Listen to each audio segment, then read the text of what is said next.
Good morning, good evening, good night. Whenever you guys are watching this channel, first subscribe. Just ignore the background. I'm here in my garage, but I want to share with you guys this information here. And I know it's not on the internet that much. They hide this information. They don't like sharing it. The algorithms, you can't hardly find it. But just look at this 2021 House Bill 4471. This was brought up by Rep. Sue Aller, about them forcing employers and forcing employees to get vaccinated. So she brought this bill up in Congress. And like I said, you will hardly ever see this stuff. It's not floating around on the internet. So I'm going to share it with my subscribers. So you can read this right here. The bill is coming up. And I'm going to show you something else right here. It say profiles of the hesitant, people who are hesitating to take the vaccine, the COVID-19 vaccines. And right here at the bottom, look at this. By May, the group with PhDs were more hesitant than those with lower education levels. So these people with PhDs, you're talking about scientists and you got lawyers and different people like that. They're hesitating, especially people who have already had the virus and formed antibodies. Like I said, my wife and I, we both in February had the COVID-19. And my wife had it bad. She had respiratory problems, but her immunity is like 10 times that of mine's. When we get our immunity antibodies checked maybe every month and a half, every 2 months, just to see. And I know her job is requiring her to get the vaccine. Even the doctor told her to wait, our doctor, because she got high antibodies, And I'm gonna let you listen to some of this stuff right here. That was in Congress, Dr. Chris, I think her name, Christine Parks. But check it out, and we'll go through it and we'll watch some of it together. And I'll put a link and let you watch the full hearing. But check it out. Hello, my name is Dr. Christina Parks. I received my PhD in cellular and molecular biology right here in the state of Michigan from University of Michigan Medical School. And so I'm very well versed in the science of both these mRNA gene therapy vaccines, this kind of technology, as well as what a vaccine is designed to do in the body, what it can do, what it can't do, and the fact that this is extremely complex science that has been oversimplified in the media to basically take away our freedom of choice. What I want to address today in this limited time is the fact that vaccine requirements and mandates are based on the faulty assumption that the vaccines in question prevent transmission of the pathogen. Right? Does the vaccine for DTaP prevent transmission? No. Does the vaccine for flu prevent transmission? No. Do the vaccines for COVID prevent transmission? No. In fact, they were never designed to do that. All right, so you're asking, what about this 95% effectiveness? If you look at those clinical trials, they do not say that they prevent transmission. They expressly say that they're measuring whether they attenuate symptoms.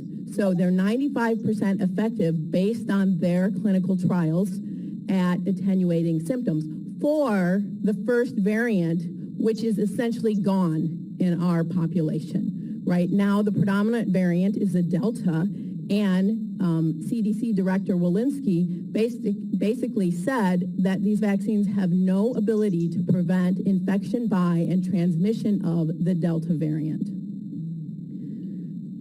So our policy needs not to be built on the hope of what we think something we want it to do, but what the data actually tell us.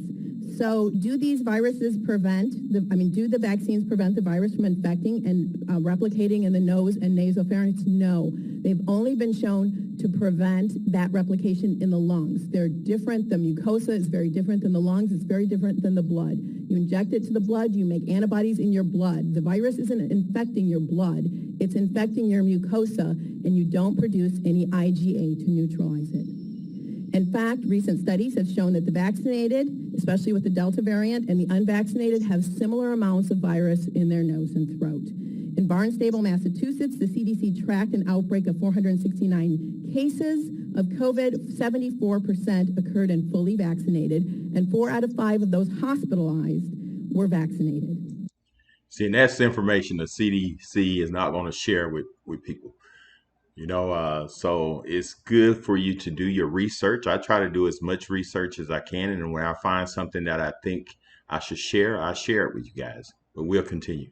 But who do they blame? Now the CDC is blaming anti-vaxxers for the limitations of this vaccine design. All right, what about the flu vaccine? Well, they have shown that basically there's no difference, there's no statistical difference if you're vaccinated or unvaccinated, whether you get the flu or not. But it's even worse because although that first year it is somewhat effective, it's about 65% effective at preventing symptoms in you, after that, it actually has negative efficacy. And I want to address this because it's very important. Vaccines are made to a specific variant, and when that variant mutates, the vaccine no longer recognizes it. And so it's like you're seeing a completely new virus. And because that's so, you actually get more severe symptoms when you're vaccinated against one variant, and then it mutates, and then your body sees the other variant. So there's the potential, and the science shows that, in fact, with the flu, if you get vaccinated in multiple years, you are more likely to get severe disease, you are more likely to have more viral replication, and you are more likely to be hospitalized, both in adults and in children. We are seeing the same thing in COVID with the Delta variant. And so we are mandating that people get a vaccine that could actually make them more sick when they're exposed to the virus. In fact, this week, a paper came out, and what it showed is that with this Delta variant, when you're vaccinated, your body makes antibodies that are supposed to neutralize the virus, but they were supposed to neutralize the old variant. When they see this new variant, what they're doing is the antibodies are taking the virus and helping it infect the cells. All right, that science was just published this week. We need to be looking at the science, and we need our policy to reflect the science, and we also need it to reflect our rights. And I'm gonna pause it right there for a minute. Like I told you guys, my wife antibodies is like 10, maybe 15 times higher than mine because she went through all the symptoms. But I think her job's trying to require them to get vaccinated. She's in the medical field, get vaccinated. But I don't think she decided she's going to make a decision whether to do it or not. And we are in a position to where, she don't have to do it or not. She can quit, or we can try to hire lawyers and stuff and fight this. But a lot of people aren't in that position, especially when you have a one income household. So some people just got to go with the flow, even though they know it may harm them. They will have to get vaccinated. But my wife has options now. She don't have to do it. She can quit. She can go try to find another job or get an attorney to fight this. More likely, we're going to fight it, because we're in that position to do so. But a lot of people aren't in that position. But we'll go ahead and continue.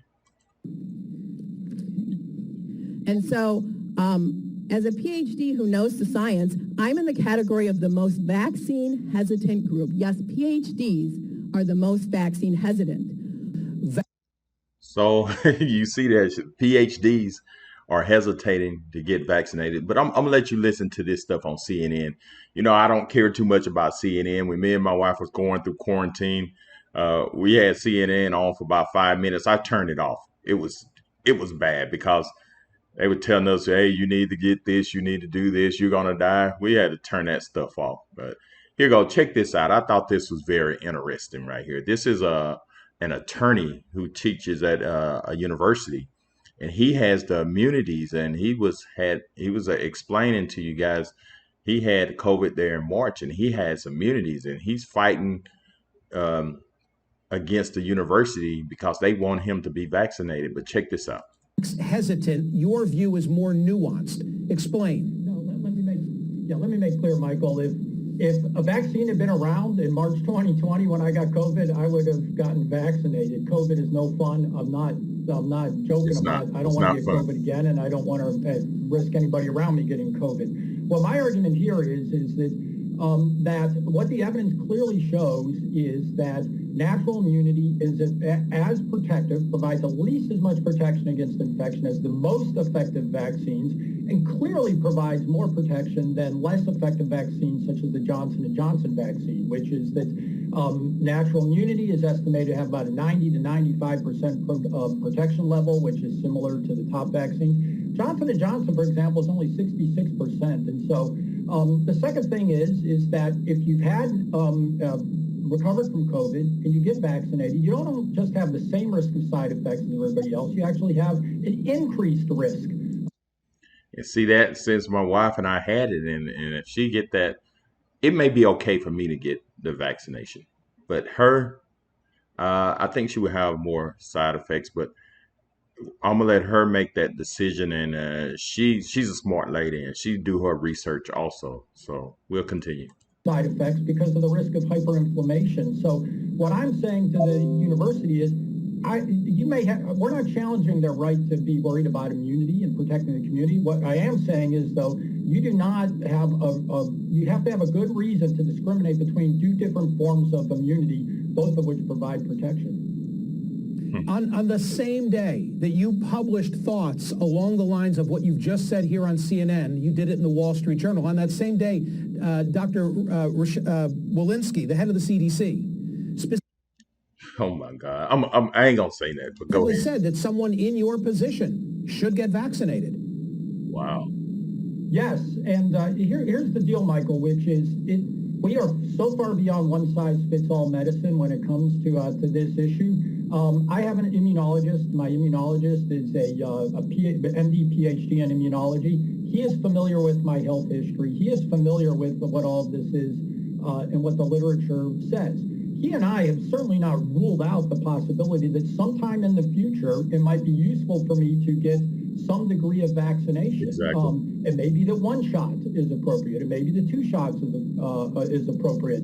But the reality here is that I have immunity. My antibody tests are 900 times baseline protection for antibodies. And here's the funny thing, Michael, which is I've talked to a lot of people who've been vaccinated in the past week. I have not met a single person who knows what who has been vaccinated, who knows what their actual current level of immune protection is. Exactly. Right, but you could make Dr. Lena Wen is a CNN medical expert for whom I have a lot of respect. So I shared with her your essay. Here's what she told me. It is true that those with prior infection from COVID-19 have some immunity protection. However, studies have shown that the protection is not as durable, strong, or consistent as immunity from vaccination. A recent CDC study found that those recovered but remain unvaccinated are twice as likely to be reinfected as those who recovered and subsequently got vaccinated. The presence of antibodies is not a reliable indicator of immune response, and the fact that the CDC does not recognize it will go on and on. Well, first, the way we determine whether vaccines work is by testing people's antibodies. If you have zero antibody response, they give you a booster shot. Second, again and again and again, that CDC study, they intentionally misrepresented the findings. It does not say twice as likely to be infected. It says twofold likelihood. If you look at the math, what it says is if you do get vaccinated, and this is a very, very flawed study, but if you do look at it, even under the flaws in the study, you have a 0.02 risk of infection if you're vaccinated, and about a 0.05 risk if you're not. Yeah, that's twofold. 0.05 is twice as much, more or less, as 0.02, but we're talking about very, very small margins.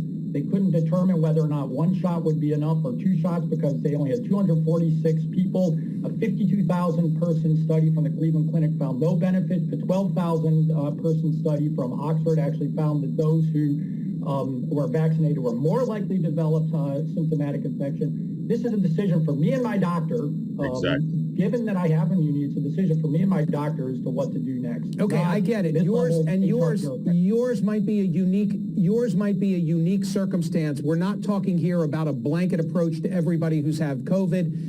My goal in this conversation is simply to advance discussion of what about those with some level of natural immunity, because we don't seem to discuss them all that often with all the data about how many who've been vaccinated and how many who haven't.